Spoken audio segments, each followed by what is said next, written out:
நம்ம சாயும் ஒழுங்கா படிக்காம வீட்டுக்கு அடங்காம இருக்கறனால அவங்க அப்பாவும் ஒரு போர்டிங் ஸ்கூல்ல சேர்த்து விட்டு வந்துடுறாரு. சரி அங்க போயாச்சும் நல்லா படிப்பானேன்னு பார்த்தா அங்க போயும் கிளாஸ கவனிக்காம வேடிக்கை தான் பார்த்துட்டு இருக்கான். அந்த கிளாஸ்ல இருக்கிற அந்த சாரும் சாக் பீஸ வச்சு இவன் அடிச்சு முன்னாடி வர சொல்லி நான் என்ன நடத்தினேன்னு நீ சொல்றான்னு சொல்றாரு. இவனுக்கு தெரியாதனால இவனை போட்டு பயங்கரமா அடிச்சிடுறாரு.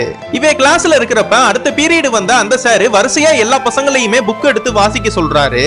எல்லா பசங்களுமே நல்லா வாசிக்கிறாங்க. நம்ம சாய வாசிக்க சொன்னா இவன் புக்ல இருக்கிற எல்லா லெட்டர்ஸுமே இவன் கண்ணுக்கு பறக்கிற மாதிரி தெரியுது. இதனாலேயே இவன் வாசிக்காம அப்படியே நின்னுட்டு இருந்தனால அந்த சாரு இவனை போட்டு பயங்கரமா கத்திடுறாரு. இந்த பையன் ஹாஸ்டல்ல படிக்கிறனால அவங்க அம்மாவும் வீட்ல இருந்து கால் பண்ணி நீ என்ன சாப்பிட்டியா என்னன்னு கேட்டா இவன் பதிலே சொல்லாம போனை கீழே வச்சிடறான். இவன் லீவுக்கு அவங்க ஊருக்கு போனா கூட அங்க இருக்கிறவங்க கிட்ட யாருக்கிட்டயுமே ஒழுங்கா பேசாம அப்படியே தான் உட்கார்ந்து இருக்கான். என்னைய சுத்தி இருக்கிறவங்க எல்லாருமே என்ன வெறுக்கிறாங்க, அப்புறம் ஏன் நான் உயிரோட இருக்கணும்னு மாடியில இருந்து கீழே குதிச்சு இறந்துடலாமான்னு யோசிக்கிறான். இப்படின்னா இருக்கும் போது அந்த ஹாஸ்டலுக்கு ஒரு புது சார் ஒருத்தர் வராரு. அவரு வரும்போது எல்லா பசங்களையும் சந்தோஷப்படுத்தணும்னு கோமாளி வேஷம்னா போட்டுட்டு வராரு. எல்லா பசங்களுமே அவரை பார்த்து ஜாலியா சிரிச்சுக்கிட்டு சந்தோஷமா இருந்தாலும் நம்ம சாய் மட்டும் எந்த ரியாக்ஷனும் கொடுக்காம ரொம்ப சோகமாவே தான் உட்கார்ந்து இருக்கான். கொஞ்ச நேரத்துல இந்த சாரும் அந்த கிளாஸ்ல இருக்கிற எல்லா பசங்க கிட்டயுமே உங்களுக்கு பிடிச்ச டிராயிங்க நீங்க வரைங்கன்னு சொல்லிடுறாரு. அந்த கிளாஸ்ல இருக்கிற எல்லா பசங்களும் அவங்களுக்கு பிடிச்ச மாதிரி ஒரு டிராயிங்க வரைய ஆரம்பிக்கிறாங்க.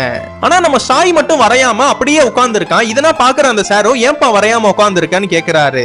அவன் எதுவுமே பேசாம இருக்கறனால சரி உனக்கு எப்ப தோணுதோ நீ வரன்னு சொல்லிட்டு கிளம்பிடுறாரு. சரி கடைசியாவாச்சும் ஏதாச்சும் வரைஞ்சிருப்பானேன்னு பார்த்தா அவன் ஒண்ணுமே வரையாம இருக்கான்.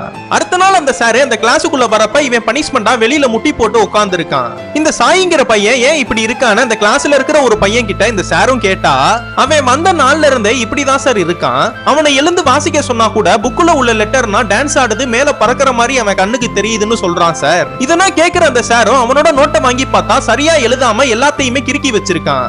அப்புறமா இந்த சாருக்கே புரிய வருது நம்ம சின்ன வயசா இருக்கும் போது நமக்கு எப்படி ப்ராப்ளம் வந்துச்சோ அது மாதிரி தான் இந்த பையனுக்கும் வந்திருக்குன்னு. இதெல்லாம் நினைச்சு இந்த சாரு ரொம்ப ஃபீல் பண்றாரு.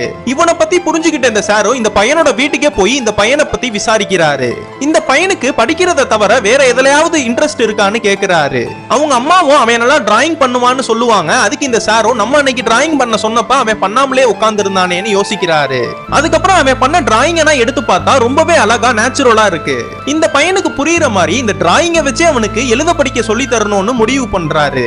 இதுக்கப்புறம் என்ன ஆச்சுன்னு உங்களுக்கு தெரியணும்னா கீழே கமெண்ட் பாக்ஸ்ல பார்ட் 3ன்னு போட்டு போங்க.